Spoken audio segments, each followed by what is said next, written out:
Le 4 novembre prochain, les amoureux d'histoire sont conviés au lancement de Mémoires de Châteauguay, une série de courts-métrages qui relatent le passé de cette municipalité. Et à quelques jours du dévoilement de ces capsules, on s'entretient avec le réalisateur de celle-ci, Alexis de Guelder. Bonjour. Bonjour. Merci d'être là. Plaisir. Donc, premièrement, dites-nous un peu, ça a commencé comment, votre collaboration avec la ville de Châteauguay dans ce projet-là?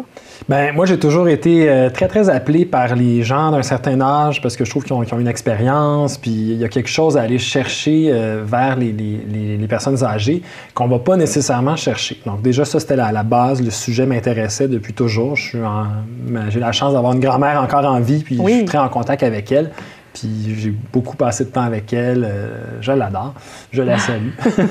Mais bref, ce projet-là est venu d'abord parce qu'il y a un fonds culturel de la MRC de Roussillon qui est disponible pour les artistes. Donc, okay. Moi, étant cinéaste, réalisateur, je pouvais m'y inscrire, appliquer, c'est ça. Et donc, je l'ai fait.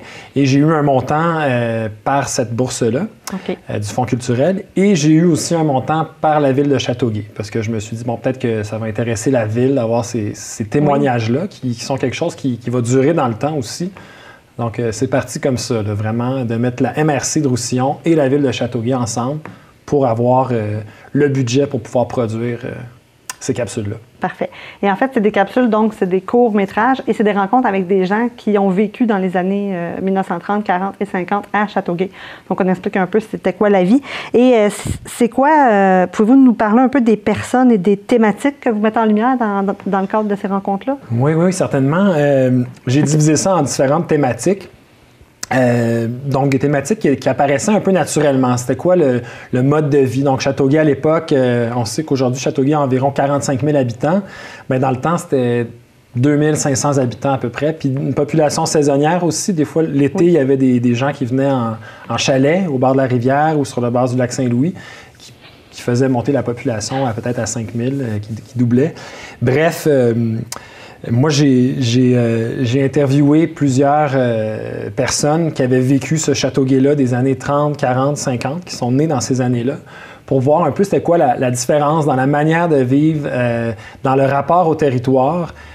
Châteauguay, dans le temps, était bien plus agricole. C'était vraiment le village autour du pont là, qui a été refait dernièrement, puis de l'église. La montée d'Anjou, ils appelaient ça la montée d'Anjou. Même pas, ça n'avait pas de nom. C'était la montée Saint-Jean-Baptiste parce que ça amenait au rang Saint-Jean-Baptiste, qui sont maintenant des gros boulevards commerciaux bondés d'affiches et d'activités commerciales. Bien, dans le temps, c'était que des champs puis des vergers. Là. Châteauguay était reconnu pour ses pommes. Bref, on apprend plein de choses avec ça. Tout ça pour dire que j'ai rencontré plusieurs personnes qui ont vécu cette époque-là puis qui ont pu m'en parler.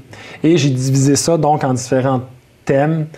Que ce soit la rivière, le rapport à la rivière, donc la pêche, la baignade, comment on utilisait la rivière en hiver. Okay. Parce qu'il y avait par exemple, il y avait toute une activité de couper la glace avec des grosses scies.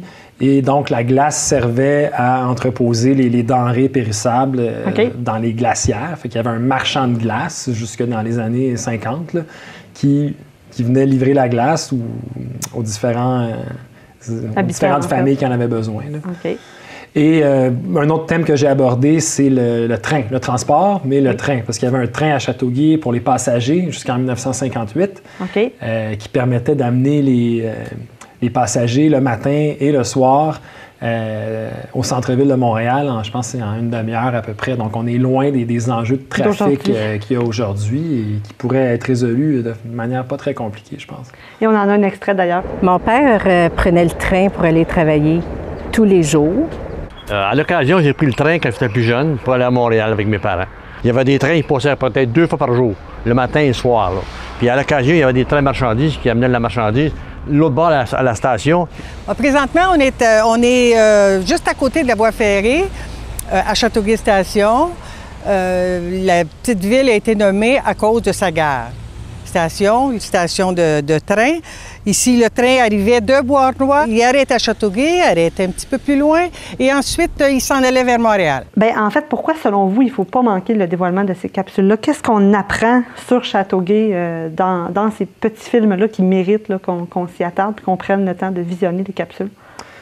Moi, je vais vous répondre en vous disant que quand j'étais plus jeune, j'ai fait un long voyage en Afrique. C'est là que j'ai appris à faire du documentaire. J'ai passé 7 mois en Afrique de l'Ouest. Et il y a un adage que j'ai appris là-bas qui est quand une personne âgée décède, c'est comme une bibliothèque qui brûle. Donc, tout ça pour dire que les gens qui ont un certain âge ont un bagage, ont une expérience. Je veux dire, ils vivent sur cette planète depuis des décennies et plus longtemps que nous. Et on ne s'y attarde pas assez. On est dans une société où c'est la vitesse, où c'est les téléphones, où on va être stimulé tout le temps. C'est peut-être moins stimulant en apparence, une personne âgée, mais si on prend le temps de l'écouter, elle a vraiment quelque chose à dire souvent et quelque chose qui peut servir, ne serait-ce que dans les valeurs, dans qu'est-ce qui est vraiment important. Donc, ces capsules-là, moi, je suggère aux gens d'aller les voir parce que on apprend d'où on vient et on peut peut-être comprendre où on va, où on voudrait aller. À l'aide de ces capsules-là. Parfait, super intéressant. Et on va pouvoir les visionner à partir de quand? Le lancement est le 4 novembre, mais comment on fait pour les visionner? Est-ce que ça va être sur le site de la Ville ou il va y avoir un site spécial? Oui, là, on est encore un peu en rodage par rapport à ça. Là. Ça va être soit sur le site de la Ville. C'est sûr que sur le site de la Ville, il va y avoir un lien pour mener soit à un autre site ou carrément une partie du site de la Ville va y être consacrée. Sinon, le 4 novembre, c'est la présentation officielle, le lancement. Ça se trouve être à la salle Jean-Pierre Houd, donc sur Maple, et c'est à 19h30 le 4 novembre. Donc, évidemment, on convie tous les gens à y aller. Et en terminant, est-ce que ça a été difficile de faire la recherche pour ça? Est-ce que ça a été difficile de trouver des gens qui étaient prêts à passer devant la caméra? Parce qu'on sait que des fois, c'est un peu intimidant.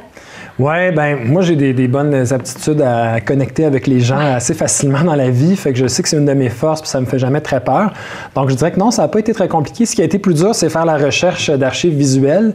J'ai dû aller dans les recherches, dans les collections personnelles des gens. Des fois, je sais pas, il y a une maison qui a brûlé, c'est telle ma tante, mon oncle qui a gardé les photos, mais il est décédé. Donc, il y a vraiment... ça a été un peu un défi, là. Puis j'ai récolté moins d'archives que je pensais que j'arriverais à récolter. Parce que le but aussi, c'était de montrer les mêmes angles d'image. Donc, je sais pas, là, pour reprendre l'exemple du train, le pont du train en 1930, retourner à peu près dans le même axe, placer ma caméra, puis faire la même image, mais en 2016 ou 2015, là, parce que ça fait quelques années que le projet a démarré. Là. OK, donc très intéressant. Et en terminant, c'est quoi vos projets qui sont à venir pour vous, là, personnellement, maintenant que ce projet-là est derrière vous, qu'est-ce qui s'en vient? Bien, en ce moment, je travaille plus dans des projets corporatifs. Fait que je fais des projets qui sont liés à la voiture électrique, des portraits de conducteurs de voitures électriques. Et je travaille aussi pour Oxfam, des portraits d'activistes internationaux qui ont des combats de justice sociale aux 4 coins de la planète. Ça, c'est les projets que je fais présentement. Puis j'ai un autre projet aussi sur... je crois que le fait d'avoir fait ça m'a confirmé à quel point c'est quelque chose qui m'intéresse. Nous, on est un peu des relais. Hein? Quand on travaille en communication, on s'intéresse à quelque chose, puis on le passe, puis on le montre aux gens qui veulent bien le regarder et l'écouter. Et je trouve qu'il y a vraiment une mine d'or dans les histoires des personnes âgées et c'est sous-exploité. Et ne serait-ce que par respect pour la culture aussi, pour la transmission d'un certain savoir, je pense que j'ai comme une mission personnelle d'aller en chercher davantage. Donc, je suis en train d'élaborer un projet là, de mémoire peut-être plus vaste à l'échelle du Québec entier. Là. Okay. Donc, on vous souhaite bonne chance dans vos projets. Et Alex Desguelder, merci d'avoir été avec nous. On invite également tous les gens à la maison à aller visionner les capsules dès le 4 novembre, donc sur le site web de la Ville. Merci.